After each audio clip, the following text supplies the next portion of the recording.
오늘 저는 연약함을 가지고 하나님께 나아가라 라는 제목으로 여러분들과 함께 말씀을 나누고자 합니다. 하나님의 큰 은혜를 받으시기를 간절히 기도드립니다. 그래서 오늘은 생명의 삶 17일자 묵상 말씀입니다.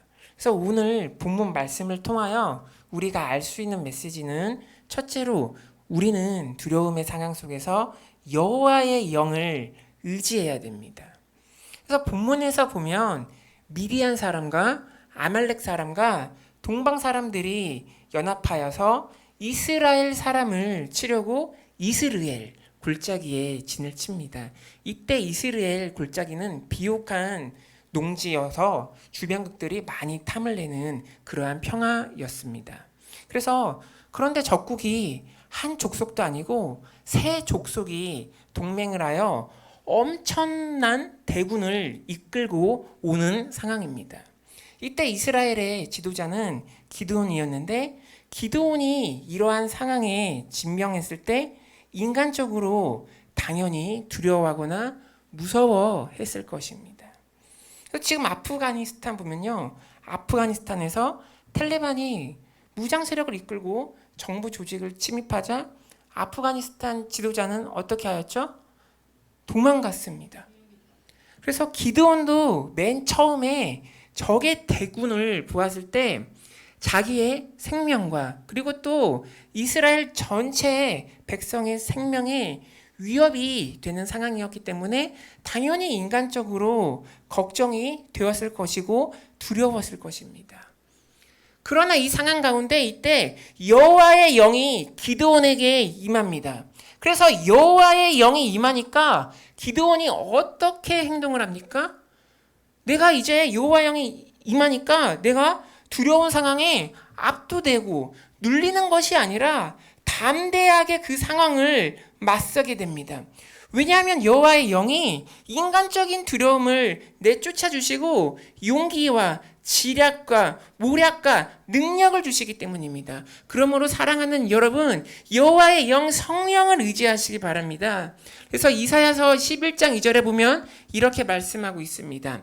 그의 위에 여호와의 영, 곧 지혜와 총명의 영이요 모략과 재능의 영이요 지식과 여호와를 경외하는 영이 강림하시리니 이렇게 말씀하고 있습니다. 그래서 여호와의 영, 성령에 감동되었던 기드온은 이제 더 이상 두려워하지 않고 담대히 적과 맞서기 위하여 나팔을 불며 부하를 소집합니다. 그래서 므낫세 지파에, 아셀 지파에, 스불론 지파에, 납달리 지파에 보냈습니다. 자기 부하들을. 그러자 다른 지파의 반응이 어땠습니까? 여호와의 영이 역사니까 다른 지파들도 두려워하지 않고 기드온의 명령에 순종하여 전쟁을 도우려 기드온에게 나아갑니다. 사랑하는 여러분, 인생을 살면서 현재 지금 내가 두려운 상황에 직면하고 계십니까? 그리고 절망 속에 있으십니까? 그렇다면 실망치 말고 여호와의 영, 성령을 의지하시기를 바랍니다. 성령을 받으시기 바랍니다. 성령이 나에게 임해달라고 간구하시기 바랍니다. 그러면 인간적인 상황으로는 내가 두려워하고 무서워할 수밖에 없는 상황에서도 불가능의 상황 속에서도 담대함을 하나님께서 우리에게 주십니다. 두려움을 물리쳐 주십니다. 사망을 물리쳐 주십니다. 여러분에게 희망을 주십니다. 치유를 주십니다. 지략을 주십니다. 모략을 주십니다. 지혜를 주십니다. 사랑하는 여러분, 지금 여호와의 영을 의지하라는 주님의 음성을 들으시기를 바랍니다.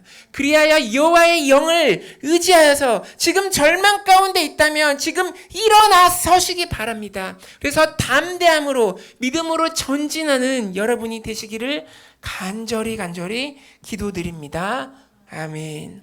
그리고 둘째로 우리가 본문을 통하여 알 수 있는 메시지는 여러분의 연약함을 고백하며 주님께 솔직히 나아가시기 바랍니다.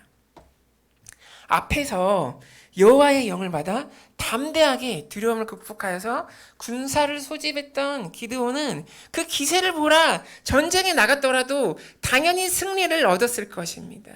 그러나 믿음이 연약했던 기드온은 그렇게 하지 못하였습니다. 나아가기를 주저하며 믿음으로 나아가기를 저주하며 하나님께 표징을 구합니다. 그래서 다음 구절 한번 다 같이 읽어보시겠습니다. 시작. 기드온이 하나님께 여쭈되 주께서 이미 말씀하신 같이 내 손으로 이스라엘을 구원하시려거든 보소서 내가 양털 한 뭉치를 타작 마당에 두리니 만일 이슬이 양털에만 있고 주변 땅은 마르면 주께서 이미 말씀하신 같이 내 손으로 이스라엘을 구원하실 줄을 내가 알겠나이다 하였더니 이렇게 말씀하고 있습니다. 그래서 여기에 기드온의 약점이 드러납니다.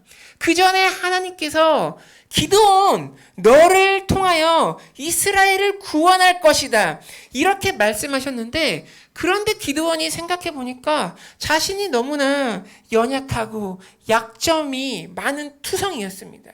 그래서 기드온 자기가 보기에도 자기가 자신은 체력적으로 건장한 사람이 아니었고 전쟁에 능하지도 못했고 머리가 좋은 사람도 아니었습니다. 그러나 하나님께서는 인간적인 기준으로 지도자의 요건을 충족 못하는 기드온을 승리의 통로로 쓰신다고 선포하십니다. 그런데 기드온이 생각하기에는 자신이 하나님의 승리의 통로로 쓰임받는 것은 말이 안 됩니다. 그래서 기드온이 자기 속으로 생각하기를 하나님께서 나 같은 사람을 쓰신다고? 나보다 훨씬 유능한 사람도 많은데 하나님께서 나를 통하여 이스라엘 백성을 구원하시는 것은 이건 내가 스스로 생각해도 말이 안 된다. 이렇게 생각합니다. 그래서 하나님께 표징을 구합니다. 하나님 저같이 연약하고 무능한 사람을 통하여 승리를 주시겠다면 양털 한 뭉치에 이슬이 내려서 그 양털만 적게 하시고 양털 주변에 있는 땅은 마르게 하옵소서라고 이렇게 기도합니다. 그런데 자연적으로 보면 이렇게 되는 현상은 거의 일어나지를 않습니다. 그래서 기드온은 자기의 생각대로 기도가 응답될 것이라고 생각하지 않았을 것이고 그 결과 지도자의 위치를 내려놓으려고 했을 것입니다. 그런데 하나님께서는 기드온의 믿음 없는 기도를 혼내거나 질책하지 않으시고 그대로 들어주십니다. 그 결과 정말로 양털에만 이슬이 내렸고 주변 땅에는 이슬이 내리지 않았습니다. 그런데 기드온은 이러한 결과를 믿을 수가 없습니다. 만약 기드온이 믿음이 좋았더라면 하나님의 응답의 표징을 경험하였으니까 하나님께서 나를 통하여 승리를 주실 것을 믿고 담대히 전쟁에 나아가야 했습니다. 기드온은 이런 첫 번째 응답을 경험하였음에도 불구하고 믿음이 약하였기 때문에 하나님께서 자신을 통하여 승리를 주신다는 말씀을 의심합니다. 그래서 첫 번째 응답을 경험하고도 자신을 돌이켜보니까 자신이 연약하고 도저히 지도자로서 승리를 가져올 사람이 아니었습니다. 또 믿음이 흔들렸습니다. 그때 기드온은 자신의 연약함과 자신의 심정을 솔직히 하나님께 고백합니다. 그래서 자신의 어리숙한 두 번째 기도가 하나님을 화나게 할 수도 있다는 것을 알았습니다. 그래서 어떻게 기도합니까? 그래서 다음 절 한번 다 같이 읽어보시겠습니다. 시작. 기드온이 또 마옵소서 내가 이번만 말하이다. 구하옵나니 내게 이번만 양털로 시험하게 하소서. 원하건대 양털만 마르고 그 주변 땅에는 다 이슬이 있게 하옵소서 하였더니 이렇게 말씀하고 있습니다. 그래서 기드온은 하나님께 하나님 첫 번째 표징에도 불구하고 제가 제 자신을 돌이켜보면 도저히 믿지 못하겠습니다. 어떻게 연약한 저를 통하여 이스라엘에게 승리를 주십니까? 두 번째 표징을 구합니다. 이번에는 그 반대로 양털만 마르게 하시고 주변 땅에 이슬이 내리게 하소서. 제 기도가 하나님을 화나게 할 수도 있음을 저는 압니다. 그러나 제 연약함에 이 기도를 하나님께 드립니다. 이렇게 기도를 합니다. 그래서 자비가 많으신 하나님께서는 이 기도에 초자연적으로 양털만 마르게 하시고 주변 땅만 이슬에 적게 하는 초자연적인 응답을 내리십니다. 하나님께서는 기드온의 기도에 화를 내거나 질책을 하지 않으셨습니다. 기드온의 약함을 아시고 그 약함대로 응답을 하셨습니다. 사랑하는 여러분, 현재 기드온 같은 상황에 처해 계십니까? 나는 기드온처럼 연약하고 나약하고 믿음이 없다고 생각하십니까? 또 기드온처럼 여러분이 하나님의 영광을 위하여 쓰임을 받을 수 없다고 생각하십니까? 그러나 하나님께서는 여러분을 사랑하시고 여러분을 사용하시고 함께 하시고 승리를 주시기를 원하십니다. 그런데 또 이러한 하나님의 말씀이 안 믿어지십니까? 그렇다면 믿음이 없는 그대로 여러분의 그 모습 그대로 여러분의 심정을 솔직히 하나님께 아뢰며 하나님께 나아가시기 바랍니다. 믿음이 없다면 지금 내게 믿음을 부어달라고 간구하시기 바랍니다. 회복이 필요하면 지금 회복이 필요하다고 주님께 간구하시기 바랍니다.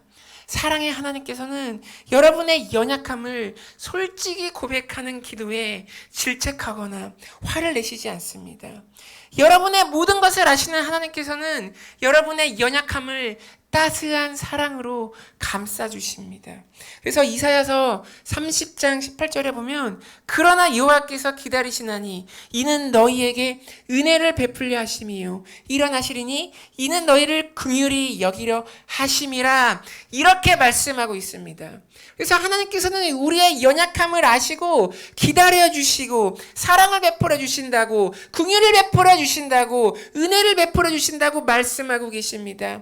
하나님의 말씀이 안 믿어지시면 말씀을 믿을 수 있는 믿음을 달라고 간구하시기 바랍니다. 여러분의 연약함을 가지고 하나님께 나아가시기 바랍니다.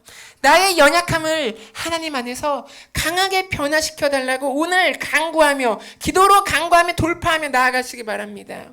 내가 약한 그때 하나님 안에서 강하게 해달라고 하나님 안에서 그 강함을 경험케 해달라고 기도하시기 바랍니다.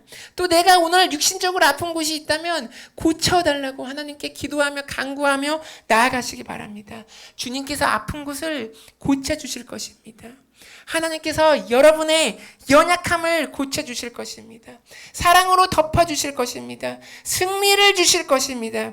그리고 반드시 기드온처럼 여러분을 쓰실 것입니다. 여러분이 보기에 내가 하나님의 영광을 위하여 쓰임받는 것이 불가능하다고 생각해도 하나님의 시각으로 보기에 가능합니다. 하나님은 할 수 있으십니다. 여러분을 고쳐주시고 만져주시고 자유함을 주실 것입니다. 그래서 여러분의 연약함을 가지고 하나님께 나아가시어 하나님의 말씀과 임재 안에서 변화와 회복과 기적을 체험하시는 여러분이 되시기를 간절히 기도드립니다. 아멘. 우리 다 같이 오늘 들으신 말씀을 생각하면서 기도하며 나아가기 원합니다.